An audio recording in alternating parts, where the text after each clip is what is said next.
What is going on, everybody? Welcome back to another bite-sized tutorial. A couple videos ago we learned how to pick up objects in our scene, so I wanted to just go a step further and do some logic so that we can actually use the object we've picked up. So with that being said, let's just get started right away.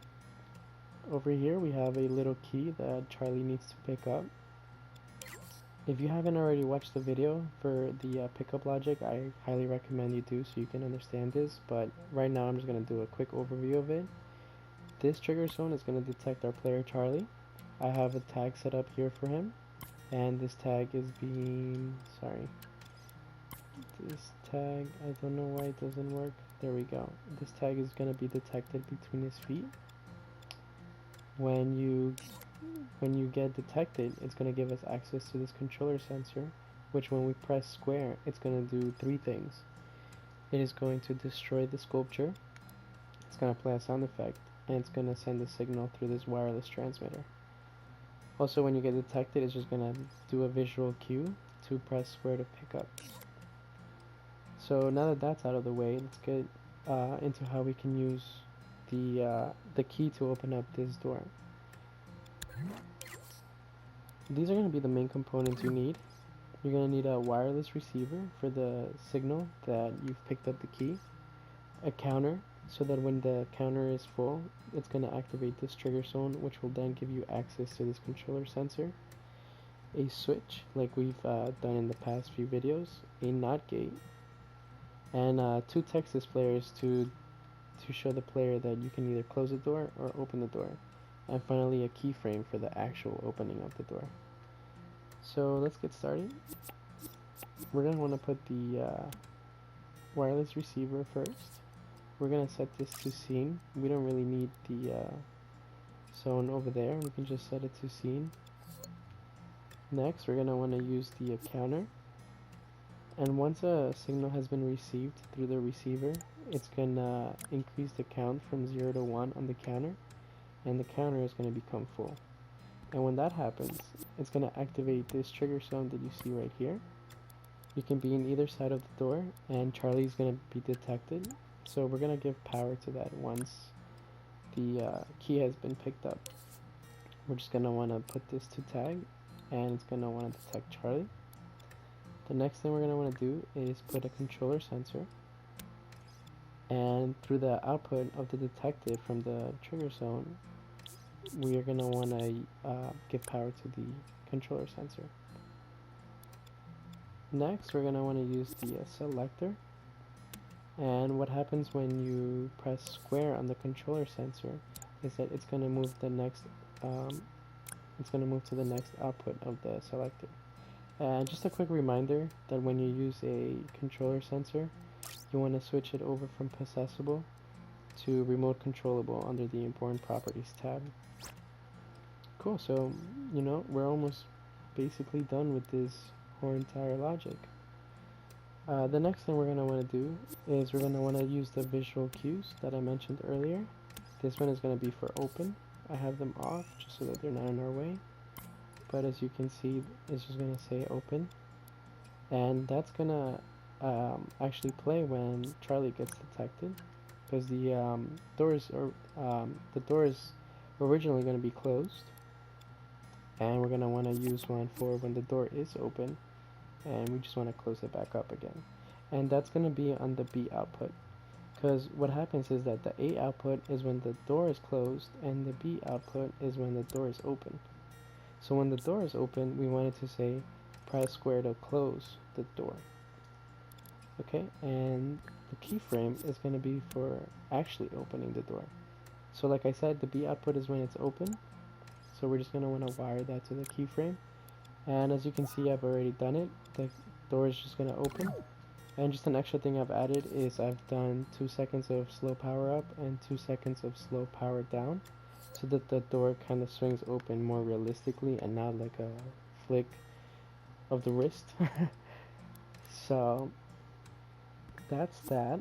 And one of the last few things we want to do is, I don't know if you can see because this little puzzle piece is in the way, but I've added a sort of a key emoji so that the player knows that they've collected the key, and you want it to show up when the counter is full.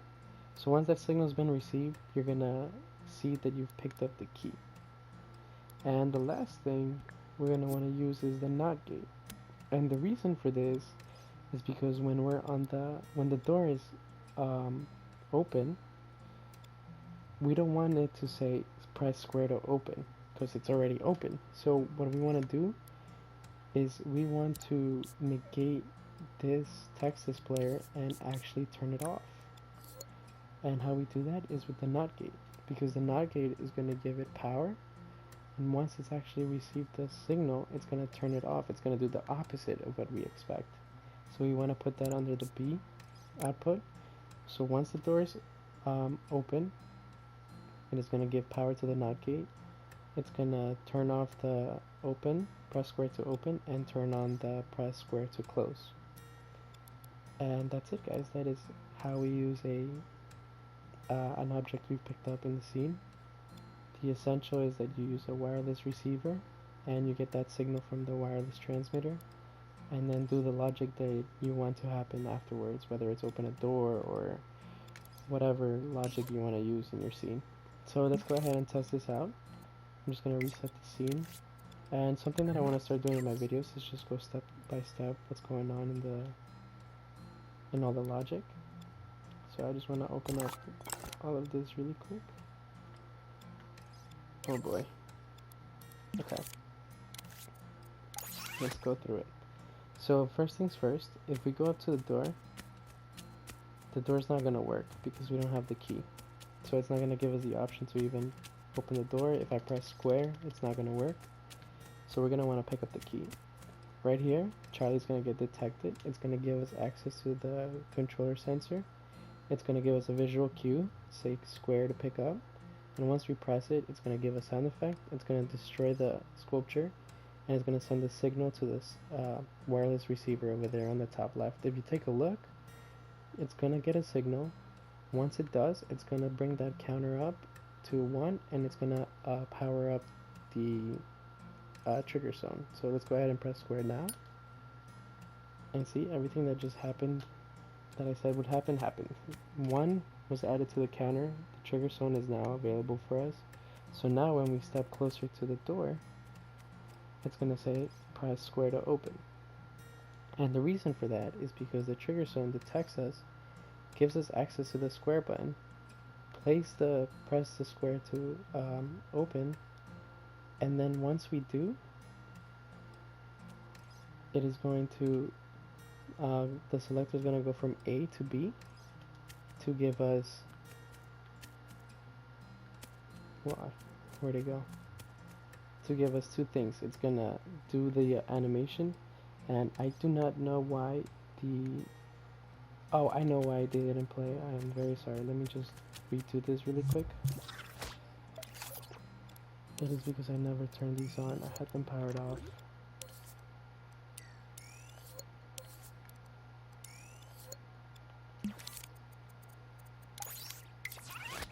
Okay, so we picked up the key, and now it's going to give us the option to open. It's going to open, and it's going to tell us we can close. And it's also going to play that keyframe. And at the bottom left, you can see that we've actually gotten the little key thing inventory that we have it available. So how cool is that, guys? That's how you use an object in your scene. Thanks so much for watching.